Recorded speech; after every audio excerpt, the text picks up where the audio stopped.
Yesu ashimwe. Ndabasuhuje mu izina ry'Umwami wacu Yesu Kristo. Uyu ni umwanya mwiza tubonye ngo twumve ijambo ry'Imana. Nshimiye Imana kubw'uyu mwanya mwiza iduhaye kugira ngo twumve icyo ivugana natwe. Tugiye kuvuga ku nyigisho ivuga ngo kuzirikana umuremyi wacu mu gihe cy'ubusore bwacu.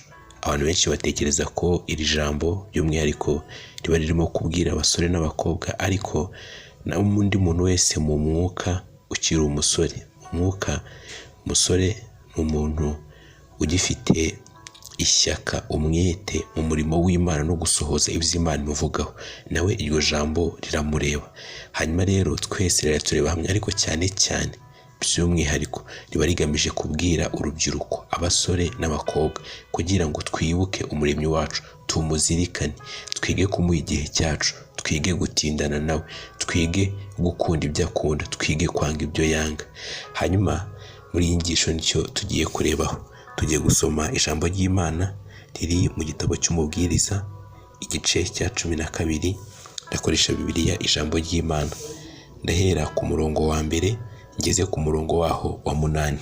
Haravuga ngo igihe ukiri umusore ntukibagirwe umuremyi wawe, ujye umuzirikana iminsi n'imyaka mibi itaraza, ukavuga uti kubaho ntibinshimishije. Icyo gihe uzaba uri mu icuraburindi, nk'igihe izuba n'ukwezi n'inyenyeri byijimye, cyangwa nk'ibicu bibuditse imvura ihitutse. Bityo amaboko yakurwanagaho azacika intege, amaguru wagendeshaga azahetama, amenyo wari usigaranye azananirwa gukanjakanja, naho amaso warebeshaga ahume. Icyo gihe amatwi yawe azaba atacyumva, ijwi ryawe rizaba rititimira. Mu bunyoni uzabura ibitotsi, ntuzaba ucyumva indirimbo. Ubwo ntuzaba ukizamuka umusozi, kugenda bizagutera ubwoba. Imisatsi yawe izahinduka imvi, umere nk'igiti kirabije. Uzajya ugenda ukururuka, nta kintu kizongera kukuryohera. Koko rero uzigira mu buruhukiro bw'iteka, abakuririra bazakwira mu mayira. Ubwo ubuzima buzamera nk'akagozi k'ifeza gacitse, cyangwa nk'urwabya rw'izahabu rumenetse. Buzamera nk'ikibindi kimenekeye ku iriba, cyangwa nk'igurudumu ishaje iguye mu iriba. Bityo uzasubira ube umukungugu, kandi umwuka w'ubugingo uzasubira ku Mana yawutanze. Umunyabwenge aravuga ati ibi ni ubusa, koko ni ubusa.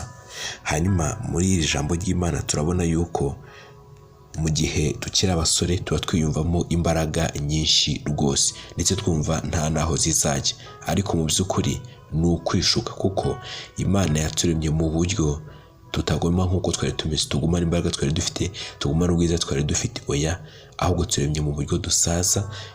Imbaraga zari zihari, ubwiza bwari buhari, bukagenda bushira kugeza igihe ibi byose bavuze bidusohoreyeho. Niwitegereza ukaganira n'abakuze, bazakubwira ko nabo ariko biyumvaga mu gihe cyabo, ariko ndagira nkubwire ko bagiye basaza, nabo babura aho za mbaraga bwa bwiza burimo kujya.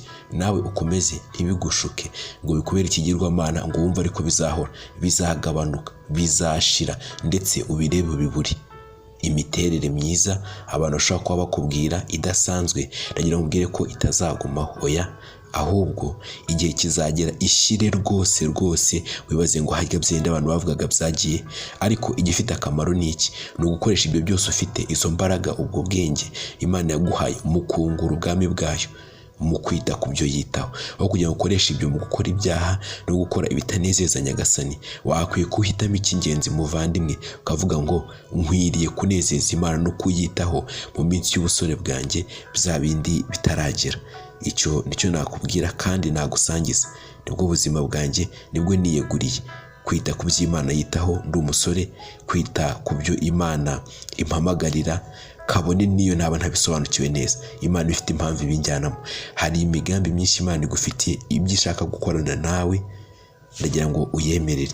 Numara kwiyemerera ibwire ngo ndaje Mwami, aho maze iminsi nararungutaniye ni mu bitagira akamaro, ubimbabarire, ariko nanjye umpe gusohoza, umpe gukora icyo unshakaho, umpe kuba mu byo wandemeye gukora, simbe mu byo nishakiye, simbe mu bikubabaza, simbe mu bitakunezeza, ariko ubwira Umwami kandi yiteguye kukubabarira. Reka dusenge.